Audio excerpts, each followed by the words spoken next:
নমস্কাৰ এই মুহূৰ্তত আহি পৰিছে সন্ধিয়াৰ কেইবাটাও গুৰুত্বপূৰ্ণ খবৰ। আজি হৈছে ২৭ নৱেম্বৰ। এই মাত্ৰ অসমৰ মুখ্যমন্ত্ৰী ডক্টৰ হিমন্ত বিশ্ব শৰ্মাই কেইবাটাও গুৰুত্বপূৰ্ণ মন্তব্য কৰিছে। ২ ডিচেম্বৰৰ পৰা আৰম্ভ হ'ব PM ইণ্টাৰ্ণশ্বিপ আঁচনিৰ টকা প্ৰদান।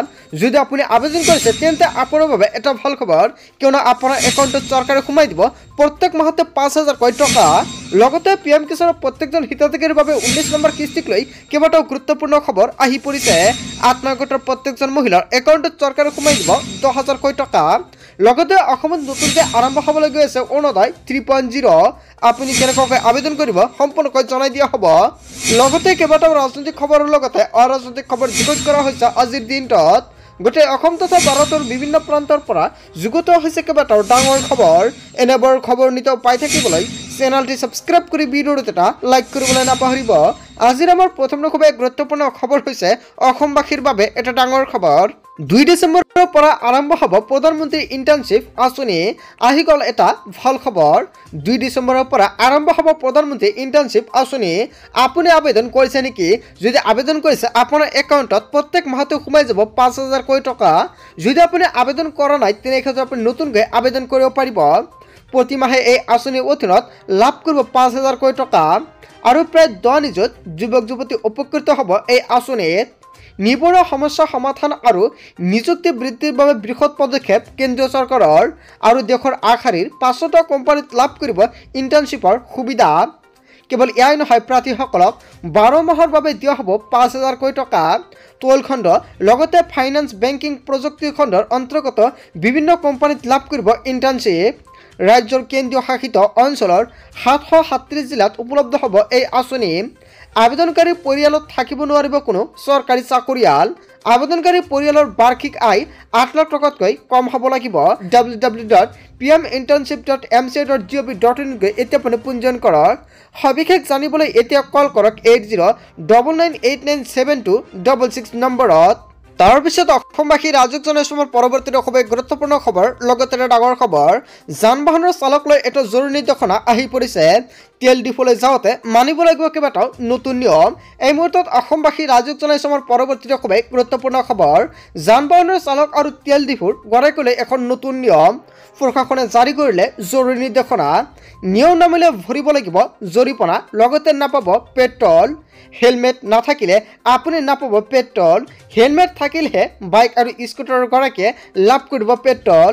চাৰিচকীয়া বাহনৰ গৰাকীয়ে ছিট বেল্ট পৰিধান কৰাটো বাধ্যতামূলক। প্ৰতিটো তেল ডিপোৰ গৰাকীয়ে তেল ডিপোত লগাব লাগিব CCTV। CCTVত স্পষ্টকৈ থাকিব লাগিব ক্ৰেতাৰ ভিডিঅ'। আইন উলংঘনকাৰীৰ বিৰুদ্ধে লোৱা হ'ব বিহিত ব্যৱস্থা। তেল ডিপোৰ গৰাকীক CCTV লগাবলৈ বান্ধি দিলে 10 দিনৰ সময়সীমা। আৰু কামৰূপ জিলা প্ৰশাসনে বান্ধি দিলে এই নিৰ্দেশনা। কেৱল এয়াই নহয়, যান বাহনৰ চালকৰ বাবে কেইবাটাও গুৰুত্বপূৰ্ণ খবৰ আহি পৰিছে আৰু প্ৰত্যেকখন জিলাত এই নতুন নিয়ম প্ৰযোজ্য হ'ব। তাৰপিছত অসমবাসী ৰাজক জনাইছোঁ আমাৰ পৰৱৰ্তী খুবেই গুৰুত্বপূৰ্ণ খবৰ, লগতে এটা ডাঙৰ খবৰ। কোনো মানুহেই কেঁচা ঘৰত থাকিব নালাগে। নতুনকৈ ১,৭৩,০০০ লোকক দিয়া হ'ব বিনামূলীয়া চৰকাৰী ঘৰ। আপুনি চৰকাৰী ঘৰ পোৱা নাই নেকি? তেন্তে আপোনাৰ বাবে এটা ভাল খবৰ। আপুনি কেনেকৈ লাভ কৰিব চৰকাৰী ঘৰৰ সুবিধা? অসমৰ মুখ্যমন্ত্ৰী ডক্টৰ হিমন্ত বিশ্ব শৰ্মাই কেইবাটাও গুৰুত্বপূৰ্ণ মন্তব্য কৰিছে। ৰাজ্যৰ লাখ লাখ লোকৰ বাবে এটা ডাঙৰ খবৰ। ইতিমধ্যে ২০ লাখ লোকে লাভ কৰিছে বিনামূলীয়া পকী ঘৰ। নতুনকৈ ১,৭৩,০০০ লোকক দিয়া হ'ব বিনামূলীয়া ঘৰ। প্ৰধানমন্ত্ৰী আৱাস যোজনাৰ অধীনত লাভ কৰিব এই ঘৰসমূহ। ইতিমধ্যে এই নতুন ঘৰৰ বাবে সকলো প্ৰক্ৰিয়া সম্পূৰ্ণ হৈ পৰিছে। ৭ লাখ লোকে নতুনকৈ লাভ কৰিব পকী ঘৰ।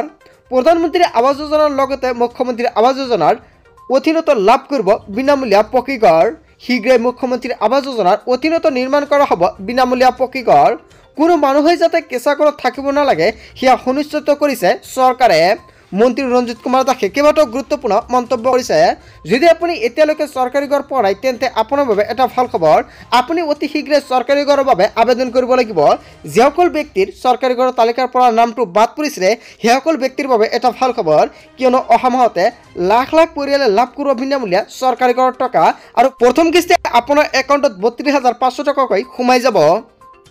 তাৰপিছত অসমবাসী ৰাজক জনাইছোঁ আমাৰ পৰৱৰ্তী খুবেই গুৰুত্বপূৰ্ণ খবৰ, লগতে এটা ডাঙৰ খবৰ। এটা জৰুৰী খবৰ আহি পৰিছে। ই ৰিক্সা চালকৰ বাবে ৫ টকাকৈ নতুন নিয়ম সলনি হৈ পৰিছে। ই ৰিক্সা চালক আৰু অটো ৰিক্সা চালকৰ বাবে আহি গ'ল এখন ডাঙৰ খবৰ। ই ৰিক্সাক লৈ আহি গ'ল কেইবাটাও নতুন নিয়ম। ই ৰিক্সা কিনি দিব নোৱাৰিব ভাড়ালৈ। ই ৰিক্সা ভাড়ালৈ দিয়া মালিকক বিয়া হ'ব শাস্তি। যদি আপুনি ই ৰিক্সা ক্ৰয় কৰিছে আৰু আপুনি ই ৰিক্সা ক্ৰয় কৰাৰ পিছত ভাড়ালৈ দিছে তেন্তে আপোনাৰ বাবে এখন ডাঙৰ বিপদ, কিয়নো এতিয়াৰে পৰা ই ৰিক্সা চালকসকলৰো লাগিব লাইচেন্স। ৰিক্সা চালকসকলক বিনামূলীয়াকৈ প্ৰশিক্ষণ দিব পৰিবহণ বিভাগে। 8 নৱেম্বৰৰ পৰা 30 নৱেম্বৰলৈকে এই প্ৰশিক্ষণ দিব পৰিবহণ বিভাগে আৰু মাজত মাত্ৰ 2টা দিন বাকী আছে। আৰু ইয়াৰ উপৰি অনলাইনত কিদৰে কৰিব যান বাহনৰ কাম কাজ তাৰ ওপৰতো দিয়া হ'ব প্ৰশিক্ষণ। ঘৰতে বহি আবেদন কৰিব পাৰিব লাইচেন্সৰ বাবে। ইচ্ছুক চালকসকলে প্ৰশিক্ষণৰ বাবে কৰিব লাগিব যোগাযোগ নম্বৰটো হৈছে 9706014888 নম্বৰ। মহানগৰীত সুৰক্ষিত যাতায়াতৰ প্ৰতি লক্ষ্য ৰাখি এয়া এটা ডাঙৰ প্ৰশিক্ষণৰ ব্যৱস্থা। মহানগৰীতো য'তে ত'তে চলিব নোৱাৰিব ই ৰিক্সা। নিৰ্ধাৰিত পথতহে চলিব পাৰিব ই ৰিক্সা। ৰাজ্যিক পথ অথবা ৰাষ্ট্ৰীয় ঘাইপথত চলাত নিষেধাজ্ঞা জাৰি কৰা হৈছে। হয় বন্ধু বান্ধৱীসকল, কেইবাটাও গুৰুত্বপূৰ্ণ নিয়ম বান্ধি দিছে ই ৰিক্সা চালকসকলৰ বাবে। তাৰপিছত অসমবাসী ৰাজুক জনাইছো আমাৰ পৰৱৰ্তী খুবেই গুৰুত্বপূৰ্ণ খবৰ, লগতে ডাঙৰ খবৰ। আপোনাক ৰেচনৰ দোকানীয়ে 5 কেজি চাউল দিয়া নাই নেকি?